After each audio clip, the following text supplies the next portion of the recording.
El título de hoy es Orden. Orden es comenzar por el fundamento. Orden es comenzar por el fundamento. Y busqué la definición en el original. Dice principio. Fundamento es principio, cimiento, colocar, constituir, poner, asignar, confirmar, establecer, estar firme, permanecer, perseverar, sostenerse. Es fundamento. La base o infraestructura sobre la que se erige un edificio y que sirve para distribuir por igual sobre el suelo el peso de éste. Como la fuerza y solidez de un edificio dependen en gran parte de la fortaleza de su fundamento, se tiene que ejercer con mucho cuidado al colocarlo. Los buenos fundamentos eran importantes en Palestina, no solo para resistir las fuertes lluvias, vientos e inundaciones, sino también para los terremotos, pues era una región de actividad sísmica. Un buen número de términos hebreos se traducen en fundamento, que provienen de la raíz yasab, que significa fundar, colocar el fundamento, fijar sólidamente. Cuando hablamos de fundamento en la vida de fe, en la vida en Cristo, obviamente que Cristo es el fundamento. ¿Sí? No hay muchas vueltas como para que nos quede claro, Cristo es el fundamento de nuestra vida, el fundamento de nuestra fe, el fundamento de todo lo que somos y de todo lo que vamos a hacer. Él es el fundamento, en Él estamos establecidos, fundamentados. Él es la roca eterna donde estamos plantados y sobre el lugar de donde no vamos a ser movidos si sembramos nuestra vida en Él. Entonces, como estamos hablando un poquito del orden todavía y estamos hablando de fundamento también, incluyendo el tema fundamento en nuestra vida, quiero recordar que el verdadero orden fluye de la única verdad que está en Cristo. ¿Sí? Cristo no es una verdad, es la verdad. Y eso es algo que nos tiene que a nosotros quedar absolutamente claro. ¿Sí? Jesús no es una verdad, no es una más del montón, no, es la verdad por excelencia, no hay otra verdad, ¿sí? Fuera de eso, en cuanto a la fe y en cuanto a Dios. Siempre teniendo en cuenta y teniendo la proyección de lo que hablamos acerca de un reino, ¿sí? Entonces, la única fuente de verdad fluye de Cristo. Él es la verdad. Yo soy el pan de vida, dijo Él. Es la palabra viviente, es el verbo hecho carne. Todo lo que nosotros comamos que no sea Cristo nos hace mal. Lo digo otra vez. Todo lo que nosotros comamos en cuanto a la fe que no sea Cristo no nos va a hacer bien, nos va a hacer mal. ¿Sí? Porque muchas veces es como el alimento para el cuerpo, ¿sí? Ahí sabemos que hay veces que hay cosas que nos hacen mal y no las comemos. O a veces sabemos que nos hace mal y las comemos igual y pasamos las consecuencias, ¿sí? Muchas veces tratamos de cuidarnos, hacer una dieta. Pero muchas veces en lo espiritual pensamos que todo está bien, que cualquier colectivo nos deja bien, que todos los caminos nos llevan a Roma, y no es así. ¿Sí? Toda palabra que no sale del fundamento de Cristo, todo consejo, todo lo que nosotros permitamos que sea parte de nuestra vida, ¿sí? Nos termina afectando. Por eso tenemos que tener una alta precisión al momento de impartir una palabra, pero también al momento de tener discernimiento, de discernir lo que estamos oyendo. Este orden está establecido desde la dinámica del reino de Dios. Sí, ya lo hablamos. Dijimos que el mensaje central de Jesús fue el reino de los cielos. El reino de los cielos se ha acercado. Envió a sus discípulos a predicar acerca del reino. Antes de ascender habló 40 días con los discípulos acerca del reino. Jamás estuvo en la idea, en el propósito, en el diseño, inaugurar una religión. Dios no es religión, Dios es reino. ¿Sí? Y es algo que nosotros tenemos que comenzar a incorporar, ¿sí?, en nuestra vida. Me gustaría más hablar del reino que cualquier otra cosa ahora, pero ya lo vamos a ir haciendo en la medida que vayamos entendiendo el orden, el fundamento, el diseño.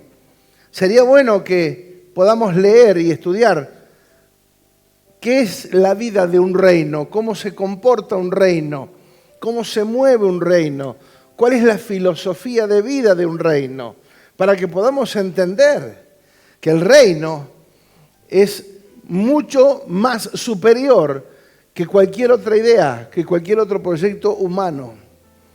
Cuanto más si se trata de que el Señor es el Rey y nosotros somos parte de su reino, y eso es maravilloso. ¿Sí? Ser parte de un reino de alguien que nos amó y dio su vida por nosotros. Yo quiero ser parte de ese reino. Estamos hablando de un reino. Dios nunca inauguró ninguna religión, Dios no tiene nada que ver con religión. Eso fue algo que los hombres inventaron para acercarse a Dios. Pero Dios no tiene nada que ver con eso. Todo fue cuestión de hombres. Lamentablemente, quedamos impregnados de esa idea por muchos años, por miles de años, y eso va a costar, pero estamos en el camino.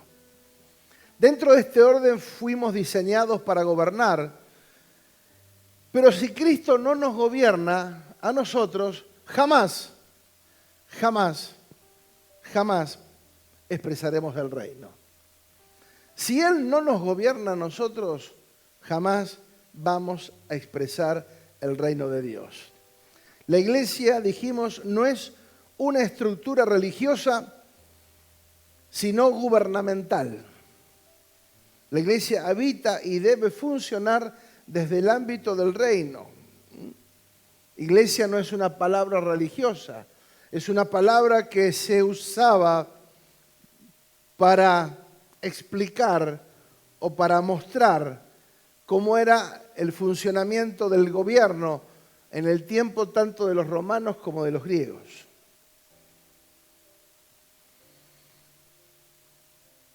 La iglesia como expresión del reino está sujeta al orden del reino. ¿Sí? En el reino hay leyes, la palabra. La palabra es la ley que gobierna dentro de ese reino. Por eso es importante saber, conocerla, leerla, familiarizarnos con la palabra. ¿Sí? ¿Cuántos leen la Biblia diariamente? Así aunque sea un poquito. A ver, levánteme la mano. Bien, es importante. Es importante que nosotros a lo que oímos le agreguemos nuestra cuota de investigación, de buscar, de aprender, de comer la palabra, y eso nos hace muy bien a todos. La iglesia habita y funciona desde el ámbito del reino, donde Dios no gobierna, el propósito eterno no se está ejecutando. Donde Dios no gobierna, el propósito no se ejecuta. Estamos viviendo una vida natural, normal, pero sin ser la expresión del reino. Tanto sea como persona, como familia, como empresa, como finanzas, como el ministerio. Donde Dios no gobierna, no expresamos el reino. ¿Sí? Y no expresamos el propósito tampoco. La naturaleza del reino es generosidad. Sí, no sé por qué, pero entendí que esto también es parte, lo que hablaba recién Cecilia, sí, muchas veces ignoramos lo que dice la Biblia, porque pensamos que la economía no es espiritual. Y la Biblia habla más veces de la economía que de la fe. ¿Sí? Porque la economía te hace bien y te hace mal. La economía te proyecta o te esclaviza. Por eso la palabra dice, no podemos servir a dos señores. Y la Biblia pone a las finanzas como uno de los señores. A Dios o a las riquezas. ¿Sí? Y hay personas que se dejan esclavizar por el dinero. Por eso la naturaleza del reino es generosidad. ¿Sí? Ahora, de lo que yo recibo, doy migaja, no estoy expresando el reino.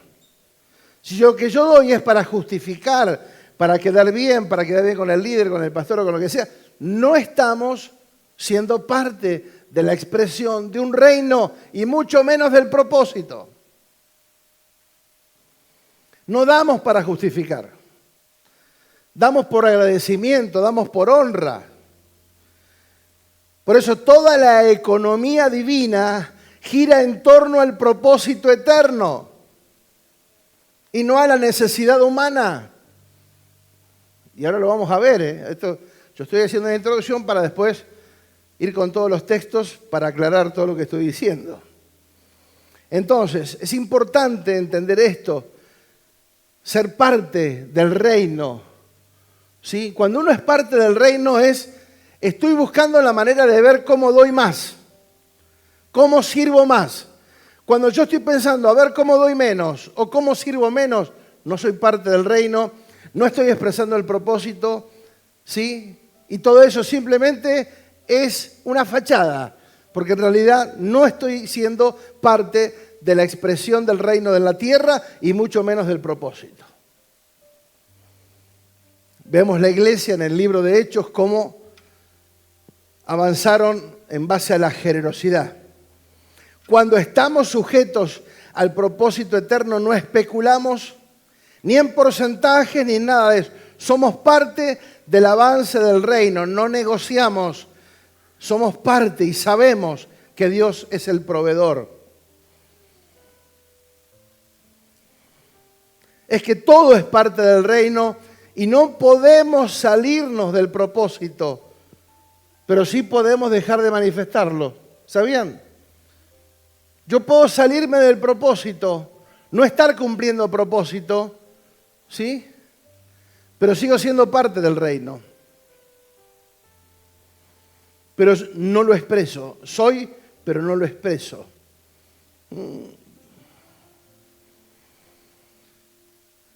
La idea de Dios era reunir todo en Cristo. ¿Qué significa todo? Todo. Poner toda la creación y todo lo que eso implica bajo la cabeza, el señorío y la autoridad de Cristo. Cuando Él realmente nos gobierna y gobierna todo lo que somos, recién ahí comenzamos a expresar la vida de un reino. Dios no tiene problema en que nosotros tengamos el control. Dios no tiene problema en que nosotros gobernemos. Pero Dios dice, hacete cargo, no me pidas nada. Porque si yo no gobierno, ¿sí? Se imagina una empresa. Usted tiene una empresa y de pronto pone un gerente, ¿sí? Pero va y le echa la responsabilidad a otro y dice, no, yo no tengo nada que ver. Yo no estoy gerenciando eso. ¿Se entiende? O sea, si Dios nos da algo, pero nosotros no le permitimos a Él que gobierne, ¿sí? automáticamente, Estamos nosotros haciéndonos cargo, por lo tanto Dios dice, yo no tengo responsabilidad alguna sobre nada de lo que vos gobernás. ¿Sí? Lo que gobernamos nosotros, dice Dios, listo, manejalo. ¿Sí? Lo que dejamos que Él gobierne, Él se hace cargo y hace que funcione. Y hay un texto que lo busqué en dos versiones para que lo entendamos. Dice, buscad primeramente el reino de Dios, Mateo 6:33. Buscad primeramente el reino de Dios y su justicia, y todas estas cosas os serán añadidas. Buscad primeramente el reino de Dios y su justicia, y todas estas cosas os serán añadidas. Otra versión dice, lo más importante es que reconozcan a Dios como único Rey y que hagan lo que Él les pide. Dios le dará a su tiempo todo lo que necesiten. ¿Qué les parece? Cuando nosotros reconocemos su reinado en nuestra vida y obedecemos a lo que Él nos pide y nos demanda, ¿sí? Él a su tiempo nos dará todo lo que necesitamos. Por eso dice, buscad primeramente. ¿Sabes por qué habla de primeramente? Porque hay muchísimas cosas que nos desvían, que nos distraen, que nos quieren sacar del foco. O sea, el infierno no quiere que te vaya bien. Por eso te va a enredar de tal manera, te va a confundir de tal manera, te va a taladrar la cabeza para que no hagas, para que no cumplas, para que no te esfuerces, para que no sirvas, para que no seas generoso. ¿Sí? ¿Por qué? Porque no quiere que el reino se exprese en la tierra. Porque mientras nosotros seamos religiosos, hace la plancha. Dice, estos ya están así enredados solos, así que déjalo tranquilo. No hace falta. Ahora, cuando empezamos a hablar del reino, automáticamente va a comenzar a surgir muchísimas cosas en la mente, pensamientos, que esto. ¿Por qué? Porque vienen ataques para que no avance, para que no crezcas, para que no nos desarrollemos. ¿Sí? Porque más fácil ser parte de una religión que de un reino. En la religión no hay... Cada uno hace lo que quiere. ¿Sí? Y ese es el problema. Que el reino no es democrático. Fundamento. Diga fundamento, por favor. Sí. Cuando hablamos de fundamento, hablamos del principio de algo, de lo primero, de lo fundamental, de lo que sí o sí debe estar, de lo que no tiene reemplazo, que no se puede ignorar, no se puede reemplazar y mucho menos ignorar, y es indispensable, diga indispensable. Por eso es fundamento, porque es fundamental que esté. Sin eso no podemos avanzar. En la vida espiritual dijimos, el fundamento es Cristo, es la esencia de nuestra vida. Todo lo que llega a nuestra vida y no es Cristo, no nos alimenta. Es cuando comemos comida chatarra, no te alimenta. ¿Sí? Cuando comes porquería no te alimenta. Te puede llenar, pero no te alimenta. Lo que no es Cristo no nos alimenta. Por eso aparece la debilidad espiritual. No es casualidad, no es algo que surge de la no sé qué me pasó, no. Surge es en base a nuestra calidad de lo que nosotros, de qué manera nosotros nos alimentamos en Cristo. Y ahora vamos a ver, todo esto lo vamos a aclarar un poquito mejor. En la vida espiritual el fundamento es Cristo. Por eso lo que no es Cristo nos confunde, nos retrasa, nos mezcla, nos debilita, nos hace daño, no nos fortalece. De ahí la importancia de hablar de este tema del fundamento, ¿sí? La importancia de hablar del tema, ya que la resistencia, durabilidad, confiabilidad y permanencia se deberá a la clase de fundamento que nosotros hemos establecido o le hemos permitido a ese fundamento que se haga sólido en nuestra vida. Conocemos la historia en la Biblia de dos edificaciones ya la hemos visto en muchas oportunidades. Solamente quiero hacer mención de la historia. Conocemos la edificación y conocemos los resultados. Lo importante es que en la historia no se hace énfasis ni en la tormenta, ni en la estructura de la casa en sí mismo, la fachada, sino dónde estuvo edificada la casa. ¿Sí? Y amados, estamos viviendo tiempos peligrosos. Y eso no es ninguna novedad.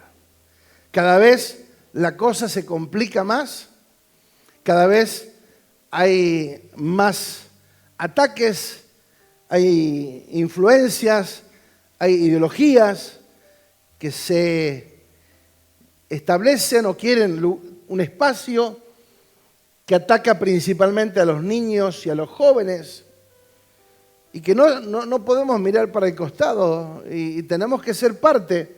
Si queremos levantar una generación sólida, ¿sí? Los que hoy escuchan, los que hoy son parte, no los que son visita, no los que vienen y son parte de una visita, sino los que son parte del propósito. Porque podemos estar en un lugar en calidad de visita, o en calidad de espectador, o en calidad de protagonista, exactamente. ¿Sí? De eso se trata, de eso se trata. ¿Sí? Gracias a Dios, desde que conocí al Señor, ya han pasado 40 y pico de años y hemos estado sirviendo siempre, de una manera o de otra. Nunca dejamos de servir, nunca, nunca. Por más que no me gustara alguna cosa, por más que no estuviese de acuerdo con algo, porque eso es superficial. Servir no se negocia. Servir es parte fundamental de la esencia de la vida de alguien que conoció a Dios. Si no, no conociste a Dios. Si no conociste a Dios, no servís. Pero si servís, es porque, si tenés hambre y pasión por servir, es porque conociste a Dios. Simplemente. ¿Sí? No viene del infierno el deseo de servir. Viene de parte de Dios. Pero ahora vamos a profundizar. Vivimos tiempos peligrosos, son reales. Hace muchos años la palabra fue escrita y nos advirtió acerca de los tiempos que vendrían. Por ejemplo, Mateo 24:12 dice: abundará el pecado por todas partes y el amor de muchos se enfriará. Pero el que se mantenga firme hasta el fin será salvo. Interesante, ¿no? Muchos van a enfriarse, pero otros se van a mantener firmes. Siempre habrá dos categorías: los firmes y los débiles. ¿Sí? Los que creen o los que dudan. Los que entienden o los que no entienden. 1 Timoteo 4:1 dice: ahora bien, el Espíritu Santo nos dice claramente que en los últimos tiempos algunos se apartarán de la fe verdadera. ¿Sí? Seguirán espíritus engañosos, enseñanzas que provienen de demonios. Estas personas son hipócritas, mentirosos y tienen muerta la conciencia. No está hablando a gente de afuera, está hablando a gente que habita la iglesia. Personas hipócritas, mentirosas que tienen muerta la conciencia. Me da lo mismo servir o no servir, me da lo mismo. Querer o no creer, me da lo mismo. Dar o no dar, me da lo mismo. Si eso sucede, se te tiene que prender la luz roja porque algo no está bien. Dios no nos salvó para eso. Si entendemos para qué fuimos salvos, si entendemos que fuimos quitados de la potestad de las tinieblas y trasladados al reino de su amado Hijo, entenderíamos si realmente eso sucedió en nuestro ser y esa transformación se dio en nuestra vida. Es imposible que no podamos servir. No te detiene nadie, no te frena nadie para servir. No hay nadie. Ahora, cuando me aparto de la fe verdadera, comenzamos a enseñar o a ser enseñados o a asimilar enseñanzas que no provienen de Dios. Segunda de Timoteo 3:1 dice: Timoteo, es bueno que sepas que en los últimos días habrá tiempos muy difíciles. La gente solo tendrá amor por sí misma y por su dinero. Serán fanfarrones y orgullosos, se burlarán de Dios, serán desobedientes a sus padres y malagradecidos. No considerarán nada sagrado, no amarán ni perdonarán, calumniarán a otros y no tendrán control propio, serán crueles y odiarán lo que es bueno. Traicionarán a sus amigos, serán imprudentes, se llenarán de soberbia y amarán el placer en lugar de amar a Dios. Actuarán como religiosos, pero rechazarán el único poder capaz de hacerlos obedientes a Dios. Aléjate de esa clase de individuos. Archívese. Mamita, ¿sí? Porque le está hablando a la gente de la iglesia. Entonces podemos habitar un salón, pero ser parte de la iglesia es otra cosa. Es expresar a Dios, es expresar el reino, es expresar la naturaleza del reino en nuestra vida. Es amar, es servir, es comprometernos, es responsabilidad. ¿Sí? El que ama a Dios pide pistas, necesita más, quiero hacer más, quiero trabajar más. ¿Qué más puedo hacer? Entonces, amados, ante la fragilidad y desafío que tenemos en tiempos difíciles, es fundamental hablar de fundamento. La diferencia de las dos edificaciones está en que uno edificó sin contemplar lo que estaba haciendo. Lo hizo simplemente sin importarle, sin sacar conclusiones, sin hacer cálculos serios de lo que estaba haciendo, de cómo lo estaba haciendo, de cuál era su inversión. Pero dice que el otro cavó, ahondó, o sea, trabajó, se esforzó, se dedicó, priorizó, trabajó a conciencia, no le dio lo mismo. Por eso la tormenta no es el problema, porque la tormenta dice que vino sobre las dos edificaciones. No es el problema la tormenta, sino dónde estaba construida la casa, cuál era el fundamento. ¿Sobre qué construimos nuestra vida de fe? ¿Sobre qué lo estás construyendo? La tormenta no es el problema es el fundamento. Si hablamos desde la perspectiva del reino de Dios, no nos debería dar lo mismo, ya que el reino significa trabajar con excelencia. El tema pasa porque no está la conciencia alineada al propósito eterno y el orden está alterado. Le damos más importancia a las cosas naturales que a lo eterno. Amados, en lo natural muchas veces somos más exigentes con nuestras cosas naturales. Y yo quiero que me están haciendo algo, aunque sea una muralla, un muro. Queremos que quede derechito, que el revoque quede perfecto, que los materiales sean los mejores. Nos dedicamos, y está bien, así tiene que ser. Pero la vida espiritual es como que pensamos que da lo mismo, que cualquier material da lo mismo, que cualquier cosa que le pongamos da lo mismo, y no da lo mismo. No es lo mismo una madera que un hierro, no va a resistir lo mismo. Entonces somos mucho más exigentes y dedicados a las cosas pasajeras, porque la casa y todo lo que podamos construir va a quedar acá, y un día se va a poner vieja, y un día se va a arruinar, y un día la van a tirar abajo y hacer otra cosa nueva. Pero sin embargo invertimos, le dedicamos esfuerzo, somos exigentes en la calidad de materiales, en la calidad y en la perfección de todo lo que se está construyendo. El tema es que al momento de edificar nuestra vida de fe, No somos tan exigentes. Somos más permisivos. Nos da lo mismo. Y la vida de fe es una vida que se construye. No es que llega y pum y ya está. No, es una vida que se tiene que construir con acciones, con determinación, con palabra, con oración, con lectura, con estudio. La responsabilidad de mi vida espiritual es primeramente mía.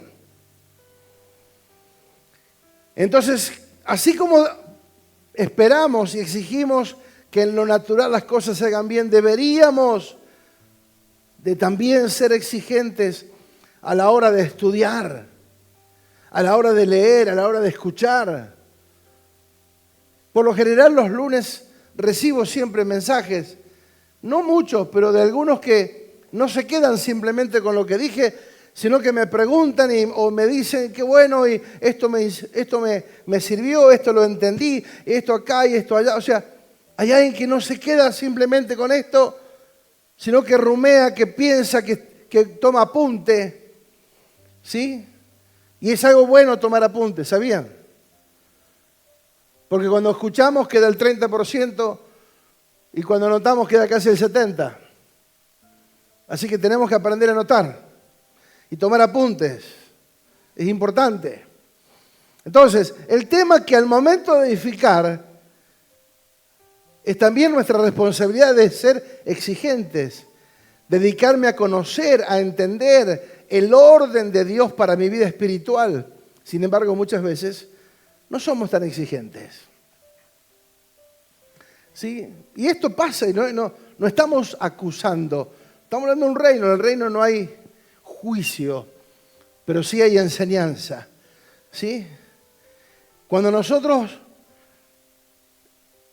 hay algo que no está bien, lo tenemos que corregir. ¿Sí? Tenemos que ser exigentes a la hora de nuestra vida espiritual. Lo que a uno le llevó tiempo procesar y entender. Yo estoy acá o estamos acá para ser facilitadores, para que a ustedes les sea más fácil. Que lo que a nosotros nos costó porque no entendimos, porque dimos vuelta, porque pensamos que todo lo que estaba o lo que se decía en nombre de Dios era bueno. Y no era bueno, por más que se use la Biblia. No es bueno, no todo es bueno. Pero hay esperanza, diga, hay esperanza. Si hacemos lo correcto, no vamos a terminar en fracaso, porque Él nos lleva siempre de triunfo en triunfo, pero debemos estar fundamentados en Cristo. Diga, en Cristo. El que se mantenga firme hasta el fin, este será salvo. Diga, hay esperanza. Si me mantengo firme hasta el fin.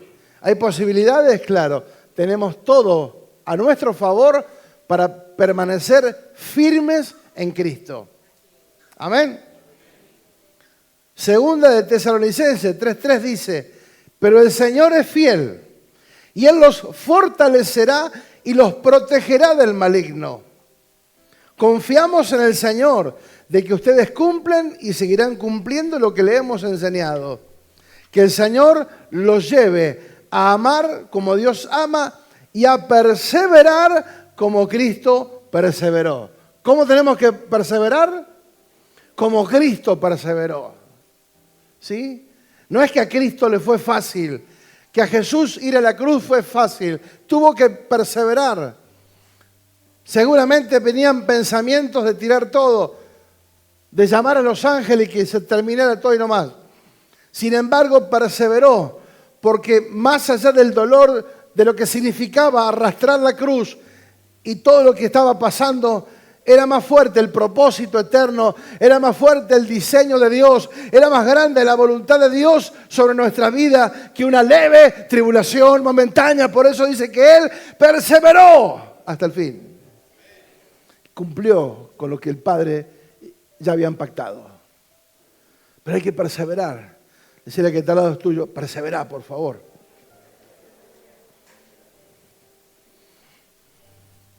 Dichoso el que resiste la tentación. Santiago 1:12. Dichoso el que resiste la tentación, porque al salir aprobado recibirá la corona de vida que Dios ha prometido a los que le aman. Y hay un montón de textos que nos hablan de que si permanecemos, veremos resultados. Pero hay que permanecer. Pero para permanecer yo tengo que estar bien sólido. Mi vida espiritual tiene que ser sólida. Nuestra vida tiene que ser fuerte, estable, fundamentos profundos en Cristo. Entonces, no vamos a ser arrastrados por cualquier doctrina, por cualquier cosita. No, vamos a permanecer firmes. Así como hay quienes abandonan o retroceden o se van a enfriar en el amor o lo que sea, otros van a avanzar. Otros verán la gloria de Dios. Otros serán fortalecidos. Otros serán guardados. Otros se mantendrán enfocados. Otros resistirán los procesos y otros recibirán recompensa. ¿De qué lado del mostrador queremos estar?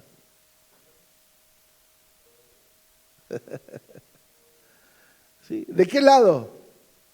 ¿De qué lado? ¿De los que perseveran? ¿De los que soportan? ¿De los que resisten? ¿De los que se fortalecen en Cristo? ¿De los que viven enfocados? ¿O los que aflojan? ¿O los mediocres? ¿O los tibios? ¿De qué lado queremos estar? Todo dependerá del lado en que nosotros determinemos estar. Dios no te va a obligar. Por eso Dios nos habla para que entendamos. Amados, la palabra viene no para emocionarnos. Nosotros hemos romantizado la Biblia y todo lo rebajamos a un sentir. Ay, no sentí la presencia de Dios. ¿Y?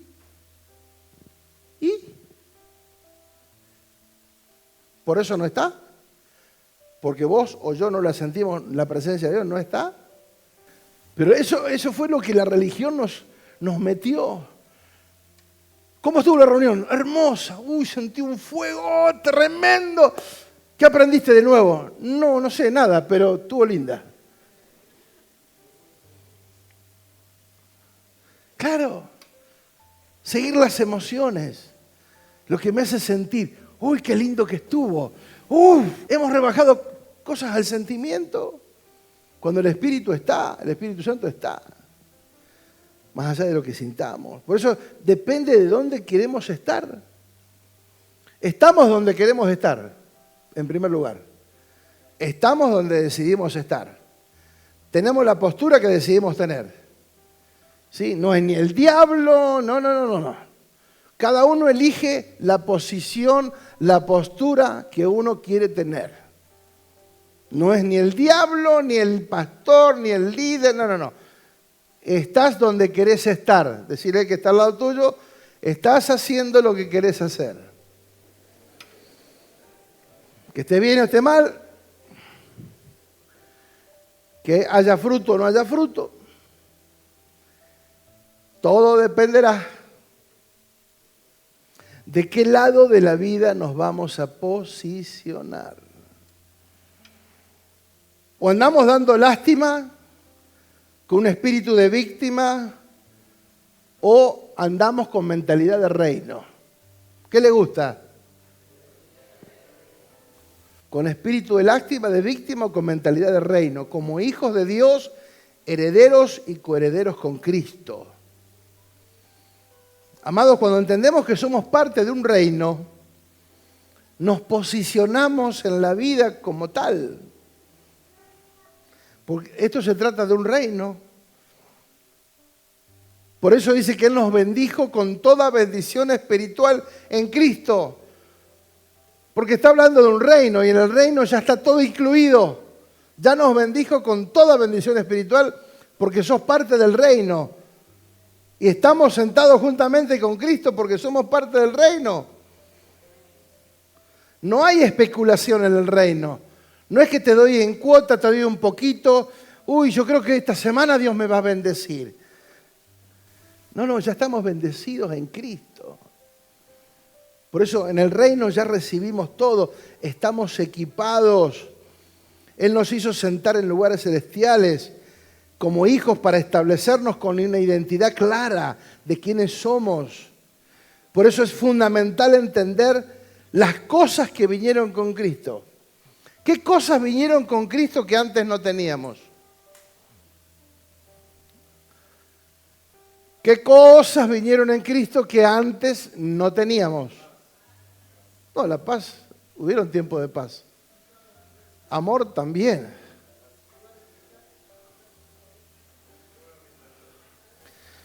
Hay 5 verdades por encima de las otras. Porque uno dice el amor, sí, amor siempre hubo. La gracia también estuvo siempre. Reflejada en amor, reflejada en misericordia, reflejada en provisión. Por eso dijo el salmista, no he visto justo desamparado, ni su descendencia que mendigue pan. Aunque no hicieron las cosas bien, la provisión les llegaba, porque Dios por sobre todas las cosas es Padre y Padre bueno. No como nosotros. Él es Padre bueno de verdad. Pero hay 5 cosas que se establecieron en Cristo y que son importantes, fundamentalmente importantes. En primer lugar, el nuevo pacto. El nuevo pacto hasta ese momento no estaba. Solamente estaba el antiguo pacto. Dentro del antiguo pacto estaba la ley. No todo el antiguo pacto era la ley, pero sí todo lo que estaba, ¿sí? No estaba el nuevo pacto. El nuevo pacto se inaugura con Cristo. Segundo, la vida impartida del Espíritu, lo que dijiste recién. La vida impartida del Espíritu, la nueva naturaleza. Eso se dio después de la cruz. Él se dio, se impartió. ¿Sí? ¿Vamos bien? El reino. Hasta ese momento, el reino era una idea exclusiva de Israel. Ahora ya el reino es el reino de los cielos, el reino de Dios. Es el reino establecido en la tierra, donde ya no hay judío, no hay griego, no hay gentil. Todos somos uno en Cristo. El reino de Dios en la tierra. Justicia y santidad de Dios. Él nos justificó y nos santificó en Cristo. ¿Sí? Cosa que antes no se podía. Antes era todo a base de sacrificios personales. Y por último, ¿sí? Y lo que engloba es el propósito eterno. Diga propósito eterno. Cuando yo no entiendo el propósito, por lo general vivo desenfocado. Nuestra vida, sin entender el propósito eterno, estamos realmente perdidos. Porque no entendimos lo que Él hizo, diseñó, creó, por el cual nos hizo nacer, por el cual nos envió a esta tierra con un propósito para cumplir el propósito eterno, y dentro de ese propósito eterno cada uno tiene una asignación. ¿Cómo podríamos definir el propósito eterno? ¿De qué manera podríamos definir nosotros el propósito eterno? Yo traté de elaborar una definición y se las comparto. Es el deseo amoroso del Padre Eterno de dar a conocer su voluntad eterna, inmutable y soberana, manifestando su gloria, gracia y amor, y de reunir todas las cosas por medio de su Hijo, quien fue impartido a la iglesia, la cual es su cuerpo, para que Cristo sea todo en todos. Esa es un poco la idea del propósito. Dar a conocer la voluntad de Dios. Es interesante, amados. Por eso, y teniendo en cuenta lo que está en juego, es importante que podamos dedicarle tiempo a nuestra edificación y al fundamento de nuestra vida sobre lo que estamos edificados. Primera de Corintios 3:10 dice el apóstol Pablo, por la gracia que me dio, por la gracia que Dios me dio, yo eché los cimientos como un experto en construcción. Ahora otros edifican encima. Pero cualquiera que edifique sobre este fundamento tiene que tener mucho cuidado, pues nadie puede poner un fundamento distinto del que ya tenemos, que es Jesucristo. O sea, no podemos sobreedificar con otro elemento que no sea de la misma naturaleza que Cristo. Entonces, cuando nosotros a la palabra eterna de Dios, al fundamento eterno de Dios, le ponemos emociones, le ponemos teorías, le ponemos tradiciones en lugar de palabra, al momento de una prueba, de un proceso, hacemos agua. ¿Por qué? Porque es muy poco lo que tenemos de fundamento. Entonces, el fundamento queda debilitado y ante la menor crisis, ¿qué hacemos? Aflojamos. Por eso encontramos tanta inestabilidad, que no debería de ser común en los hijos, pero que hay. ¿Sí? Y no es que no todos tengamos la misma situación. Todos pasamos por pensamientos de desánimo. ¿O se creen que yo no? ¿Saben las veces que no tuve ganas de predicar? ¿O ganas de hacer algo que tenía que hacer? Las veces que me sentí desanimado, que me sentía que no llegaba ni a la lona. Estaba abajo de la lona. Y sin embargo, recurrir a Cristo y fortalecerme y plantarme y soltar y ver el respaldo de Dios, que no es por nosotros, que nosotros simplemente somos instrumentos y de Él viene la fortaleza, de Él viene el cuidado, la protección, y Él pone en nosotros el querer como el hacer por su buena voluntad. Amados, todos estamos en esta tierra, somos de carne y hueso, todos podemos sentirnos tentados a aflojar, a tirar los brazos, a sentirnos que el amor no nos alcanza, que parece que Dios no nos ama tanto, pero sin embargo, cuando podemos resistir, porque nuestra vida está fundamentada en Cristo, vemos grandes resultados.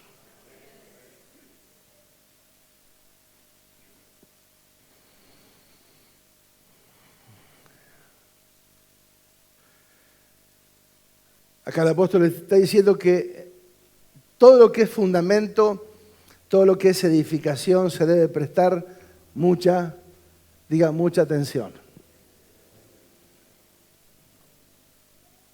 La naturaleza de lo que llegue o lo que le permitamos que llegue a nuestra vida debe ser la de Cristo. Al sumar debemos tener la certeza de que es de Cristo solamente. Comer a Cristo, comer su palabra, alimentarnos de Cristo. ¿Sí? Por eso dijo que los profetas y la ley llegaron hasta Juan, pero a partir de ahora, sí, el Espíritu Santo vino cuando estaba siendo bautizado Jesús y dijo, a Él oíd. A partir de ese momento es a Él oíd.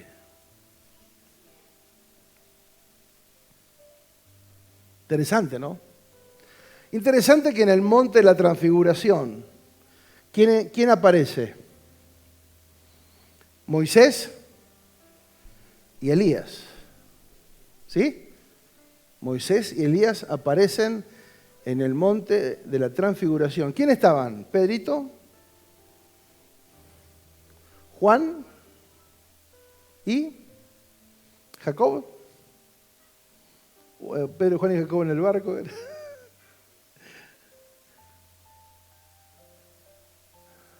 ¿Quieren que les diga algo? ¿Quiénes quedan, no? Yo estoy acá. ¿Qué pasó en el monte de la transfiguración? No fue que Jesús quiso hacer alarde de lo que Él era. Jesús aparece ya como Dios en la tierra para establecer el reino, hablando acerca de lo que habíamos leído, lo que dice la palabra, que la ley y los profetas llegaron hasta Juan, y de ahí en adelante es Cristo. ¿Sí? Por eso nosotros hoy operar en el antiguo pacto es ilegal, porque es algo que no nos pertenece. Fuerte eso.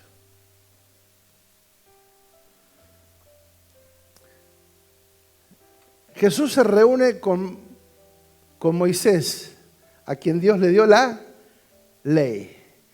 Y Elías, el primero que profetizó acerca de Cristo. ¿Para qué los reunió? Para decirles, muchachos, lo que ustedes dijeron y profetizaron llegó.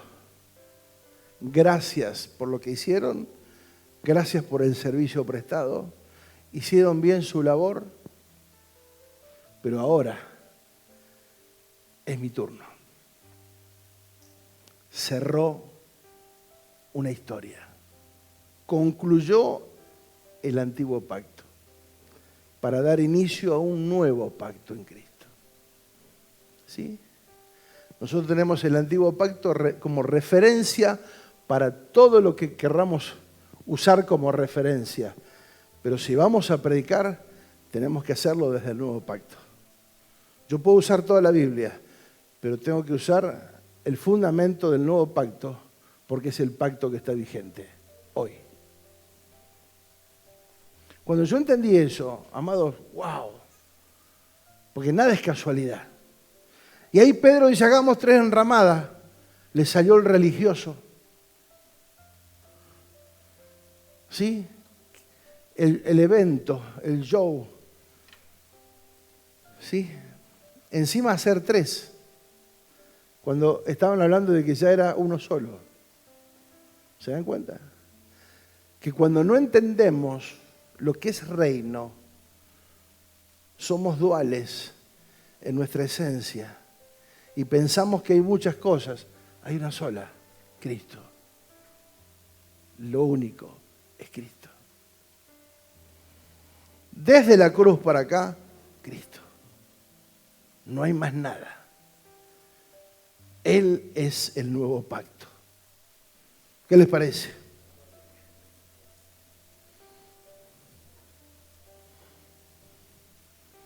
Debemos alimentarnos de la palabra del nuevo pacto. Por eso, lean las cartas paulinas, las cartas que el apóstol Pablo escribió, porque Dios le dio la revelación de la iglesia, del orden, del diseño. El libro de Romanos es un libro sumamente rico en enseñanza.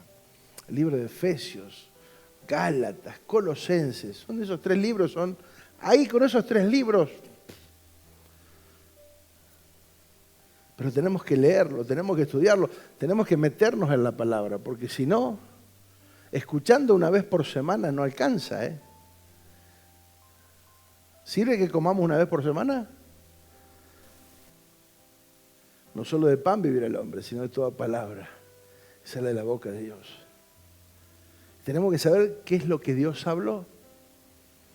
Porque nosotros pensamos, me voy a meter en problemas acá.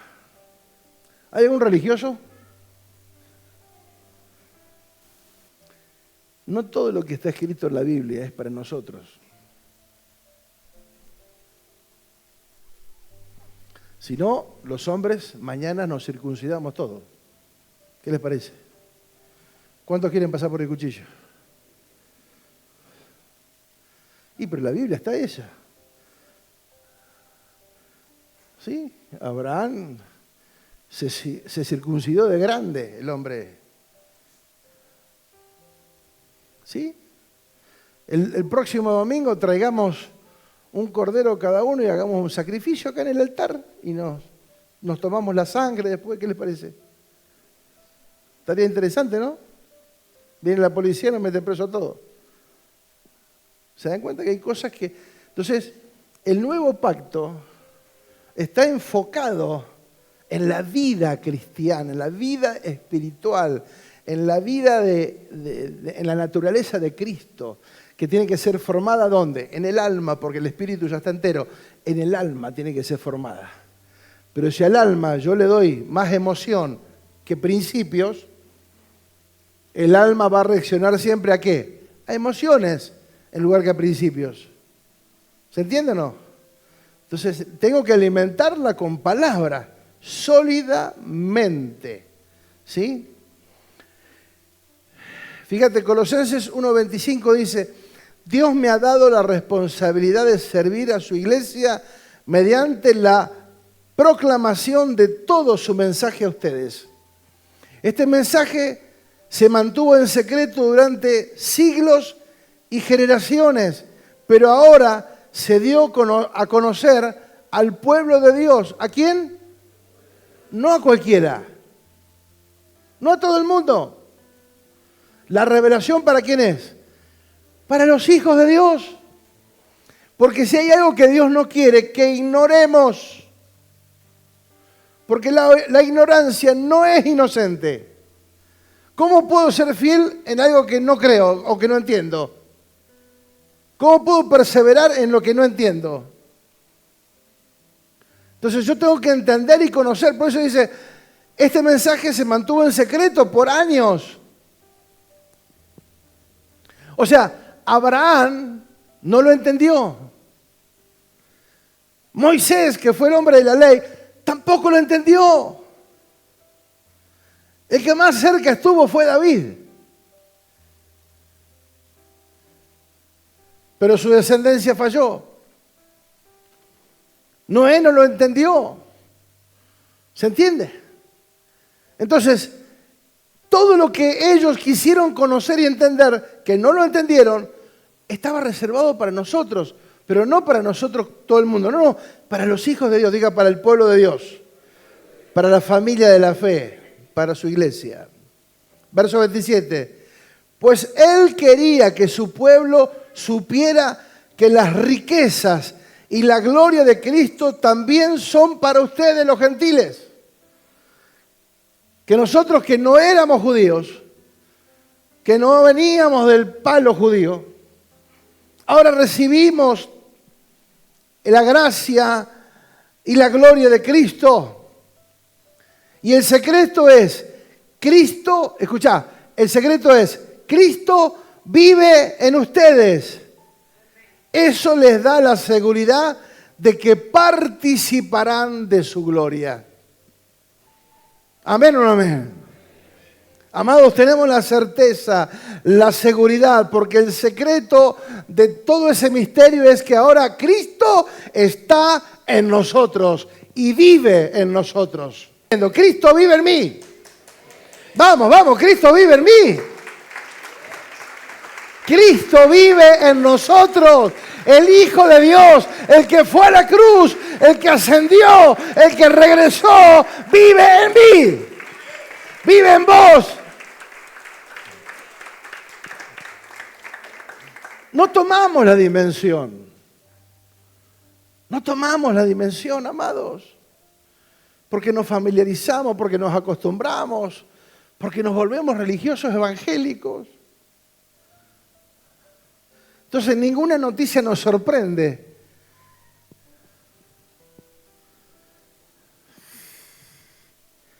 Amados, todos podemos ignorar en algún punto, pero permanecer en la ignorancia es una decisión irresponsable. En el nuevo pacto Dios quiere que sepamos y entendamos, que podamos conocer y comprender que todo fue dado en Cristo. Y en Él lo tenemos todo. Dígalo, tengo todo. Dígalo, tengo todo. Dígalo fuerte, lo tengo todo. En Él estoy completo. Aleluya. ¿Por qué hay quienes se deprimen? ¿Por qué hay quienes se agotan, se gastan, se desaniman? ¿Saben por qué? Porque no están cumpliendo el propósito para lo cual fueron creados. Están haciendo pavadas. Invierten tiempo, fuerza y energías en cosas que no son productivas, que no te edifican. Entonces gastamos de nuestra vida y estamos desanimados. ¿Por qué? Porque no conocemos el propósito, no valoramos el propósito, no dignificamos ese propósito por el cual Dios nos hizo nacer. Amados, aquello que no cumple la función para lo cual fue creado, termina siendo ¿qué? Un problema en nuestra vida.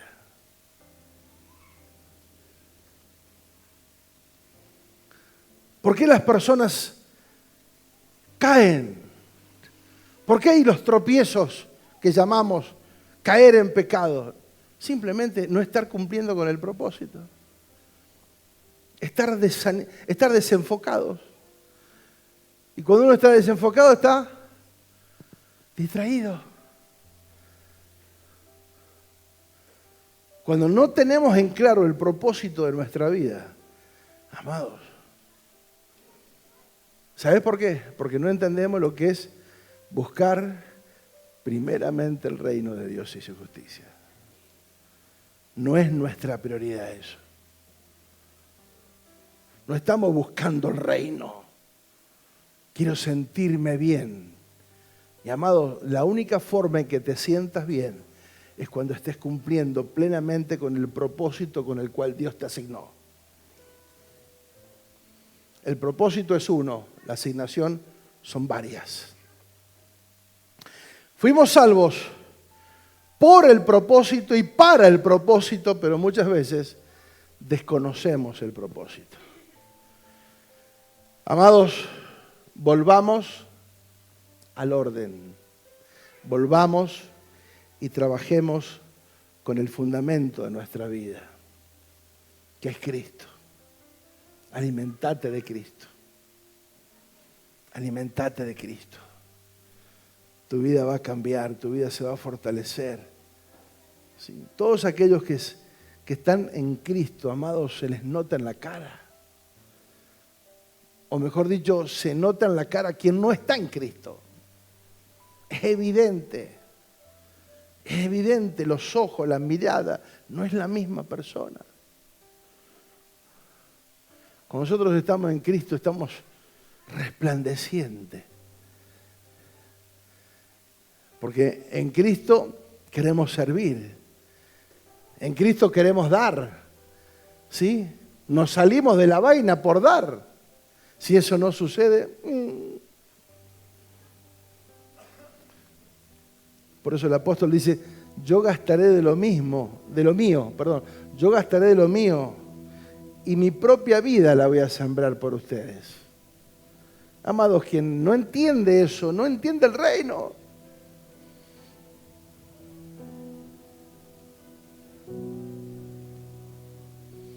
La semana pasada, no lo voy a contar, pero lo voy a contar.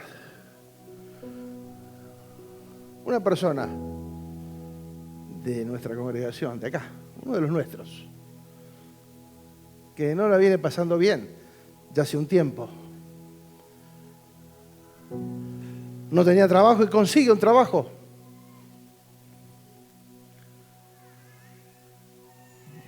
Por un mes.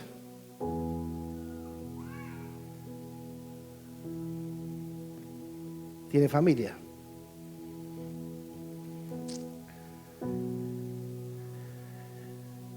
Le pagan el mes y lo da todo. No se guarda un peso. Me escribe, me dice, apóstol, acá está. Todo lo que cobró en ese mes. Todo. Pero me dice, me llamaron de una empresa. Ya me ofrecieron trabajo permanente, con recibo de sueldo en blanco, con obra social y con un sueldo que era el que necesitábamos para vivir. Todo se soltó cuando hubo una acción de fe. Nadie le dijo, nadie la obligó, puso en práctica la fe. Oh. Y a mí me conmovió, porque conozco la realidad y porque esas cosas me conmueven, porque yo sé lo que es dejar todo. Sabemos lo que es dejar todo. Sabemos lo que es dejar, estar en la cresta de la ola y dejarlo todo. Yo sé lo que es eso. No es fácil, pero hay cosas que se sueltan únicamente cuando nosotros nos comprometemos con el reino, no con un pastor, no con una religión, no con una denominación, con un reino. Y lo que me conmueve más es que funciona. La palabra funciona. Funciona. Que cuando yo le creo a Dios y cuando yo pruebo a Dios, funciona. No es que lo tenemos que hacer, cada uno hace lo que siente en su espíritu. Cada uno desafía su fe hasta donde puede, hasta donde cree, hasta donde tiene ganas. Pero simplemente digo esto, cuando hacemos algo diferente, cuando salimos de lo común y hacemos algo realmente en fe, porque hay que hacerlo, y no pasa por el monto, como la mujer que vino y dio 2 monedas y Jesús estaba mirando. Jesús estaba parado mirando cómo ofrendaban. Y no puedo decir, Jesús, qué materialista. No. Jesús estaba mirando el corazón. Porque muchos venían y traían lo que sobraba.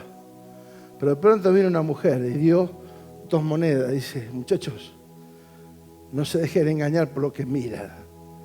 Esta mujer dio más que todos. Pero si dio apenas 2, sí, pero esa es todo lo que tenía. Lo dio todo. Amados, si nosotros especulamos con Dios, Dios no está en ese negocio. Olvídate. Como le dijo Ananías y Zafira, te hubiera quedado con todo. ¿Quién te pidió algo? Quédate con todo y disfrútalo. Sé feliz. Pero si vas a hacer algo para Dios, hacelo de corazón. Hacelo con entendimiento. Hacelo con fe. Hacelo con fe. Amados, impresionante. Dios no le debe nada a nadie. Jamás, amado, que yo pruebe a Dios, le voy a ganar. Imposible. Imposible. Entonces, te das cuenta que la miseria no está afuera. La miseria no está en un gobierno ni en las leyes. Está dentro nuestro. Está en nosotros la miseria. Porque cuando todo el mundo está viendo cómo hace para conseguir trabajo, alguien que lo siembra, que hace algo distinto, se le suelta todo.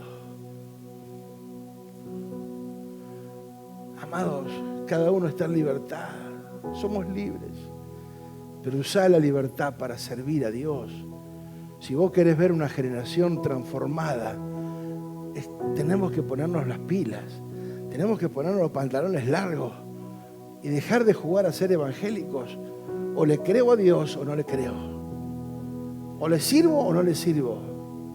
Ya está. Dejemos de vueltas.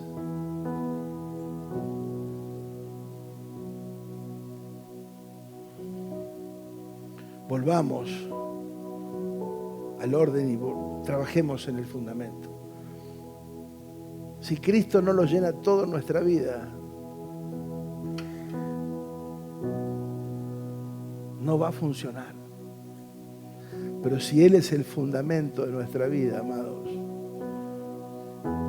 prepárate para ver cosas que nunca viste. Para disfrutar cosas que nunca has disfrutado.